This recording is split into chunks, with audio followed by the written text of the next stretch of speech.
Samantala, arestado ang isang lalaki sa Ermita, Manila matapos mahuli ng mga operatiba ng Manila District Anti-Cybercrime Team sa iligal na pagbebenta ng mga online financial accounts sa social media. Nakibalita dyan si Patrolwoman Mary Grace Artesuela.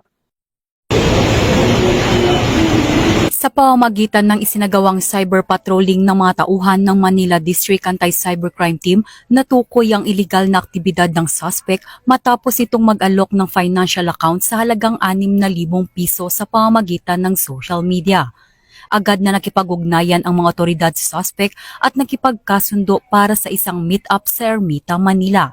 Sa isinagawang entrapment operation, nahuli ang suspect matapos mapatunayan na aktibo at tunay ang mga ibinebentang financial accounts na labag sa umiiral na batas. Ang suspect ay kasalukuyang nahaharap sa kasong paglabag sa Anti-Financial Accounts Coming Act o AFASA. Nasa kustodiya na ngayon ng MDAC ang suspect, kabilang ang mga nakumpiskang ebidensya para sa komprehensibong dokumentasyon at tamang disposisyon ng kaso. Ito po mga bagay po na ito bagay labag po at pinagbabawal ng batas at may mga karampatang parusa para po dito. NBI po ng PNP-ECB, ang Manila District Anti-Cybercrime Team ay nagbibigay po ng babala.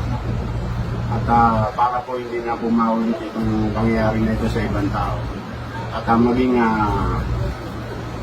mapag-obserba po tayo sa ating mga ginagawa para po sa ating kaligtasan. Yun lamang po at mag-ingat po tayo palagi. Mula dito sa Campo Crame, ako ang inyong PNN correspondent, Patrolwoman Mary Grace Artesuela, nagbabalita para sa Police News Network, alagad ng batas, tagataguyod ng Balitang Pulis.